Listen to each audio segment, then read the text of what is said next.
കർത്താവ് പറഞ്ഞിരിക്കുന്നത്. ഞാൻ നിങ്ങളെ ഒരു നാളും തള്ളിക്കളയുകയില്ല, ഉപേക്ഷിക്കുകയില്ല എന്ന് പറഞ്ഞ കർത്താവ് നിങ്ങളെ ചേർത്തണയ്ക്കുവാൻ ആഗ്രഹിക്കുന്നു.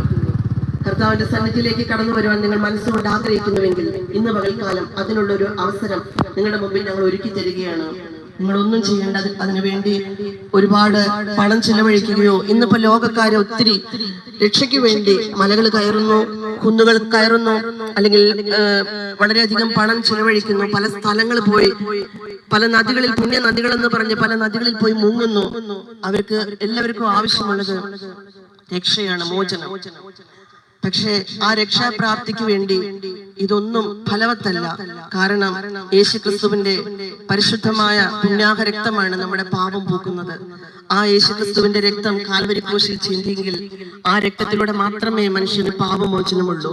ബൈബിളിൽ ഇങ്ങനെ ഒരു വാക്യം എഴുതിയിട്ടുണ്ട്, മറ്റൊരുത്തനിൽ രക്ഷയില്ല. നാം രക്ഷിക്കപ്പെടുവാൻ ആകാശത്തിന്റെ കീഴിൽ മനുഷ്യരുടെ ഇടയിൽ നൽകപ്പെട്ട മറ്റൊരു നാമവുമില്ല. അതുകൊണ്ട് യേശുക്രിസ്തുവിനെ രക്ഷകനായി സ്വീകരിച്ച് ഒരു ദൈവ പൈതലായി ജീവിക്കുവാൻ ഞങ്ങൾ നിങ്ങളെ ആഹ്വാനം ചെയ്യുകയാണ്. നിങ്ങൾ ഇരിക്കുന്ന സ്ഥലത്ത് വെച്ച് തന്നെ നിങ്ങൾക്ക് യേശുവിനെ ഹൃദയത്തിൽ സ്വീകരിക്കാം.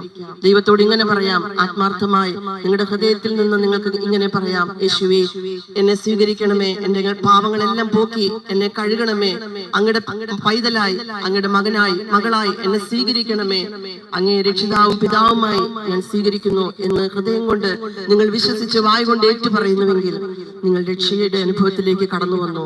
ഇന്നു മുതൽ നിങ്ങളുടെ പേര് ജീവന്റെ പുസ്തകത്തിൽ എഴുതപ്പെടും. ബൈബിളിൽ എഴുതിയിരിക്കുന്നു, ജീവന്റെ പുസ്തകത്തിൽ പേര് കാണാത്ത ഏവരും തീപ്പൊയ്കയിൽ തള്ളപ്പെടുന്നു. ആ ഒരു അവസ്ഥ നിങ്ങൾക്ക് ഉണ്ടാകരുത്.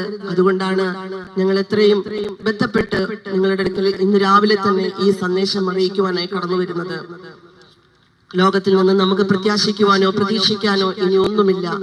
ലോകം അതിന്റെ അന്ത്യത്തിലേക്ക് പോയിക്കൊണ്ടിരിക്കുകയാണ്. അതുകൊണ്ട് ഈ ലഭിക്കുന്ന സന്ദേശം ഇന്ന് നിങ്ങൾ കേൾക്കുന്നുവെങ്കിൽ നിങ്ങളുടെ ഹൃദയത്തെ കഠിനമാക്കരുതേ എന്ന് വീണ്ടും ഞങ്ങൾ ദൈവത്തിന്റെ നാമത്തിൽ ഞങ്ങളോട് ആഹ്വാനം ചെയ്യുകയാണ്. ഈ രക്ഷാ ദൗത്യം ഞങ്ങൾ നിങ്ങളുടെ മുമ്പിൽ വെക്കുകയാണ്. ഈ രക്ഷാദൂത് നിങ്ങൾ ഏറ്റെടുത്തുകൊണ്ട് ദൈവസന്നിധിയിൽ നിങ്ങൾ ആത്മാർത്ഥമായി ഞാൻ പറഞ്ഞതുപോലെ ഏറ്റു പറഞ്ഞുവെങ്കിൽ ഇന്ന് നിങ്ങളൊരു ദൈവ പൈതലായി തീർന്നു. നിങ്ങളുടെ ഉള്ളിൽ കർത്താവ് കടന്നു വന്നിരിക്കുന്നു. ആ ദൈവിക സമാധാനം നിങ്ങളുടെ ജീവിതത്തിലുടനീളം അനുഭവിക്കുവാൻ നിങ്ങൾക്ക് കഴിയും. അതിനായി പിന്നെയും നിങ്ങൾക്ക് വേണ്ടി ഞങ്ങൾ പ്രാർത്ഥിക്കുന്നതായിരിക്കും. ദൈവം ഈ ദേശത്ത് ഇങ്ങനെയൊരു സന്ദേശം അയച്ചുവെങ്കിൽ ഇത് കേൾക്കുന്ന വ്യക്തിയായിരിക്കുന്ന നിങ്ങൾക്ക് തന്നെയാണ് ഈ സന്ദേശം. നിങ്ങൾ ഇത് കേട്ട് അനുഗ്രഹം പ്രാപിക്കണം എന്നുള്ളത് ഞങ്ങളുടെയും ആഗ്രഹമാണ്. ഈ സന്ദേശം ഈ ദേശത്തൊരു അനുഗ്രഹമായി തീരട്ടെ എന്ന് പിന്നെയും ഞങ്ങൾ ആശംസിക്കുന്നു. ഒരു വട്ടം കൂടെ പുതുവർഷ ആശംസകൾ നേർന്നുകൊണ്ട് ഞങ്ങളുടെ വാക്കുകളിൽ നിന്ന് ഞാൻ വിരമിക്കുന്നു.